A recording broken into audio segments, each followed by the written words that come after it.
And we are live. Hey everyone, welcome to the Apptrepreneur Show. This is where we talk about apps, pop culture, and life in between. I'm your host, Kevin the Apptrepreneur, and we are making. Well, first of all, I want to say welcome back. We are back in the studio.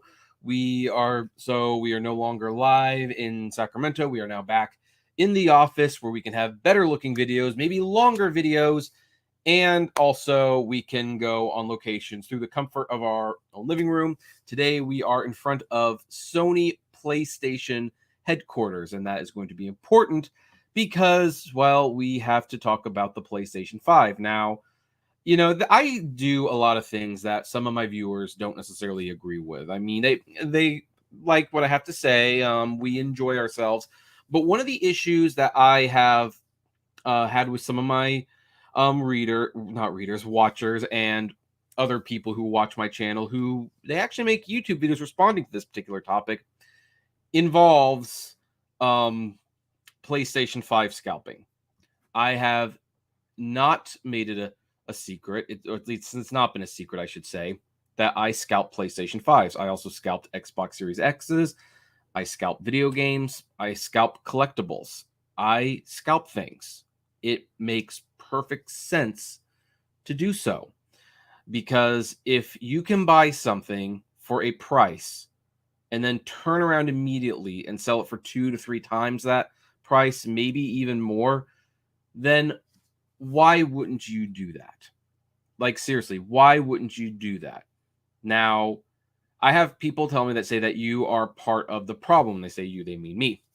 Like, you are what's making it difficult to get a PlayStation 5 or whatever.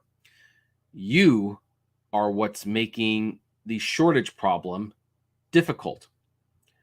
I know someone, even in my real life, who stopped short of calling me like a criminal because I scalped PlayStation 5s. And my response has been pretty similar. It's not my fault that I am doing this. It is your fault. And when people ask, what do you mean by that? Is that like blaming the victim for the abuser? No. Here's the thing. My whole thing about scalping has always been this. Why do people scalp? Because there is money to be made in it. And why is there money to be made in it? Well, because people like you, some of you watching this right now, who just could not wait. That $600 you had saved for your PlayStation 5 was just burning a hole in your pocket. You had to go on eBay and you had to spend double or triple the amount of money that you would have normally spent on this thing. That is why I did it. And here's the thing. I totally understand the whole bots problem. I think bots are unfair. You know what? If you personally buy one of these units and you want to sell them and you just went through the process, that's fine. Having a bot that gets these things off the site a lot faster, yeah, I do agree that something should probably be done about that. That's not fair.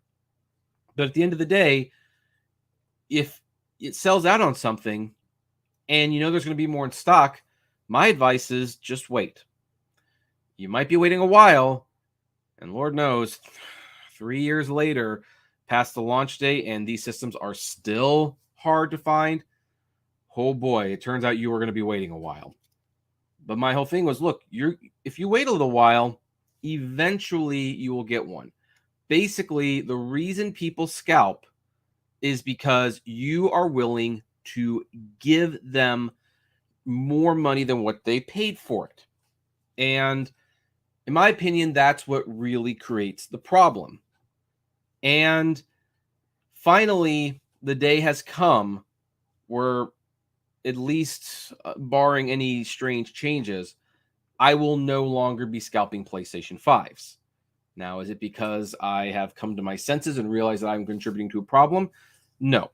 It is only a problem if people make it a problem.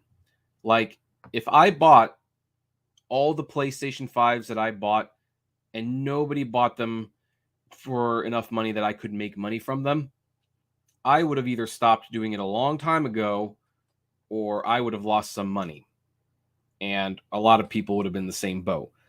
And thus, if people knew that they weren't going to be able to scalp them, then they wouldn't have used their bots to try to get them. They wouldn't have spent time trying to get these systems. But they did because it would be financially worth it to them. I have made thousands of dollars on PlayStation 5's over the last few years. I've made a few thousand on the Xbox Series X. I've never mind Amiibos and Nintendo Switch.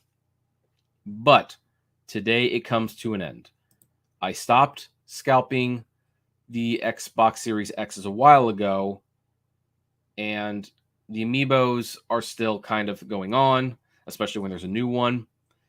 But the PlayStation 5's, which have been very consistent in this whole endeavor, I am finally going to be ending those. Now, what has happened to make me end them?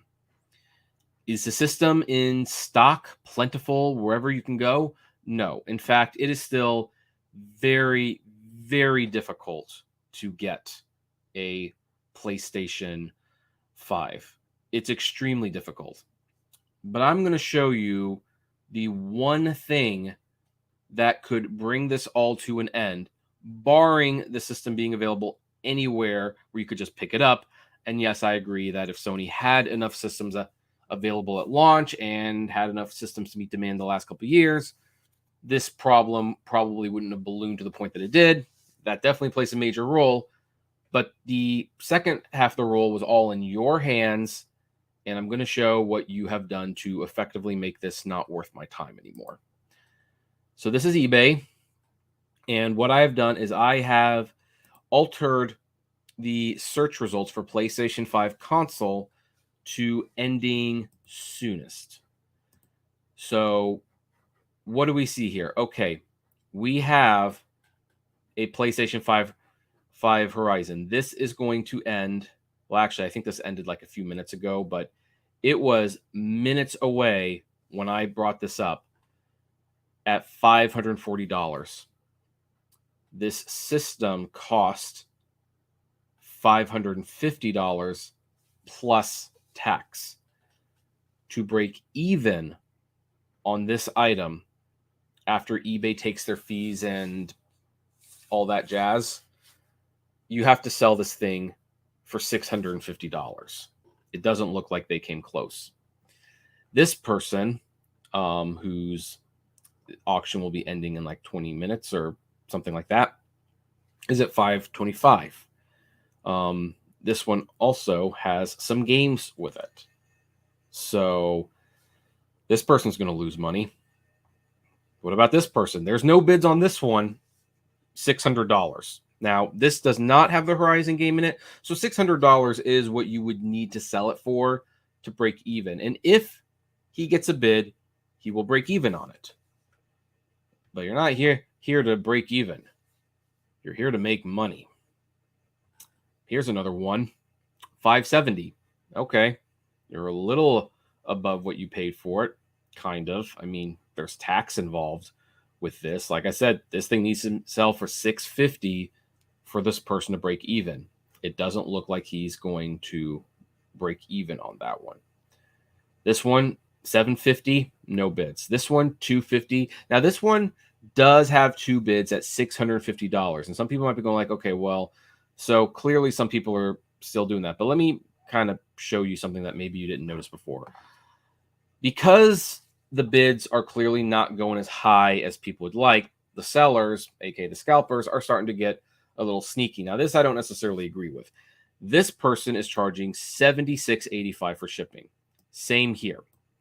This person is doing shipping for $40.40. And this person below, I don't know why it's frozen. There we go. It's $50 in shipping. This person is doing $20 in shipping. But here's the thing. I do charge $50 for shipping for PlayStation 5. Here's the thing. If the person buys it in California, it'll cost me $20 to ship the item plus $4 for signature confirmation through UPS. And then, yes, I do pocket a little bit of money. But if someone from New York or Florida decides to buy this thing, or God forbid, Hawaii or Alaska, you're paying almost that whole $50 to ship it to them. And you might even be spending a couple dollars more because you do want to get a signature confirmation on this. So this person's probably getting higher bids because it's a lower shipping, but this person might have to dig into their own pocket if they are shipping to a state that is far enough away from them. This person has free shipping and it's $540. Granted, they still have like an hour and 22 minutes left.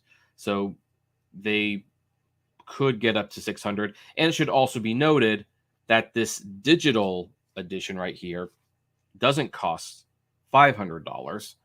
It costs $400. So on this one, for $500, this person can break even. So this person is probably going to make a little bit of money, unless it stops at 540. If this thing gets to 600, this person might still make money because they still have to factor in up to $50 to $60 for shipping. Is he going to make any money at $540?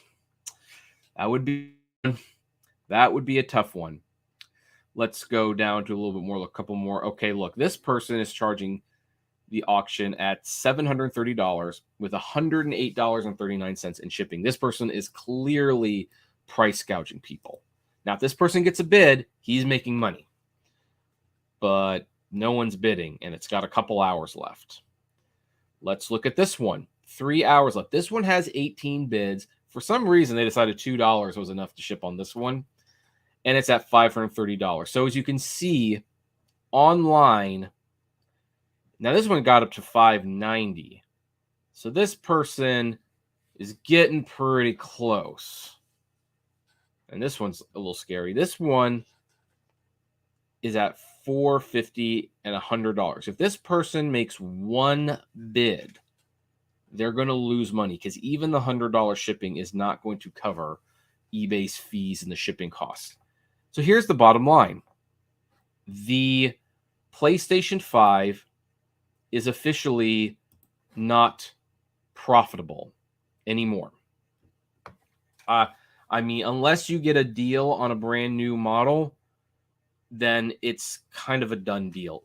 It's a wash. You're not going to be making your money on it anymore. Maybe that will change around the holidays, and I'm going to keep my eye on the holidays because the holidays tend to exuberate problems for stock and inventory. But here's the thing. By then, I'm starting to get a sense that maybe the systems are starting to wind up in store shelves. So even during Christmas, that's a question mark on whether or not the supply will be so short that you could get back to selling these things for the $700 per unit you would need to even make a little bit of money. Now, this is, of course, ironic because usually stores do not make money off the game system sales. They make them off the game sales. And it was always so strange when I would always sell these systems and I would say, hey, do you want to add on a game? And I would usually sell the games and accessories at a little bit of a discount. You know, it kind of make them feel like they're getting some break. I was always amazed at how many people just wanted the system. They just wanted the system. They did not want any games or accessories with it. But now we are at the point where basically if I buy a PlayStation 5 and I sell it, I'm going to be selling it either at a loss or I'm going to be breaking even on it. And even though I do love racking up my points on my American Express card, I'm not in this business to make money. I scalped systems to make money. And I've been very upfront about that. You know, when you're an entrepreneur, your goal is to make money. This isn't illegal. And hey, it was clearly worth it to the other person. They wanted to pay more money. And I had something that I didn't necessarily need. So I scalped. But now it's not worth it anymore. Now the PlayStation 5s are either being sold at a loss or they're breaking even. And this, aside from the systems being made available abundantly in supply for anyone to go and buy, was the only thing that could have stopped the scalping. And here's the thing. We might see a surge in scalping come Christmas because the shortages are not done. They really are not. But You might be noticing if you follow PS5 Restock on Twitter or Wario64 on Twitter, that companies are getting bundles in for PlayStation 5s and they're not selling out in 2 to 5 minutes anymore. They are now sticking around for 20 minutes, 40 minutes, a few hours. So you are now in a position where if you are patient and you follow some of these accounts on Twitter, you are almost certainly going to get a PlayStation 5. And now that a lot of people are going to be losing money on the PlayStation 5s or breaking even, those people will also stop buying systems to scalp. And as a result, the systems might even start popping up on shelves at Walmart and Best Buy. They might actually stay in stock for a while. And all this while the systems are still being haunted with shortage productions. So if there is a lesson to be learned in this, because this kind of proved my point, people told me that this problem isn't going away until someone does something about the scalpers or until Sony makes more systems. And I disagreed with that assessment. I really, truly did. My point the entire time, and I believe I have now been vindicated, is this problem will stop when people say enough. I am not going to spend $800 for a system that will eventually be back in stock for $500 plus tax. I'm not going to do it anymore. Seems like people are starting to do that now. And guess what? Now, as a certified PS5 scalper, I've done this for years now. I'm officially throwing in my beanie and saying, I'm done with this. There's no money to be made in it anymore. And as a result, I'm not going to do it. And now, is my 5 units that I was getting, 5 to 10 units I was getting a month, like really going to change the supply chain that much? Probably not. But you get enough people like me to basically put the brakes on this thing, and you're going to see things turn around. And again, during a time where the PlayStation 5 is still nowhere near in the supply chain that it needs to be to meet the demand. But people have finally said enough is enough. They are moving on from this. And I think I should move on from it too. So anyway, folks, that is today's fairly short episode of the Apptrepreneur Show. I would like to know what you think about this. Were you one of those people who bought a scalped console, or did you wait and wait? And by the way, would you go on eBay and buy a scalped console now, knowing that the price you're going to pay for one is basically what you're going to pay for in the store anyway? I would love to know. So comment below, like, favorite, share, subscribe, and as always, flame responsibly. Have a good one.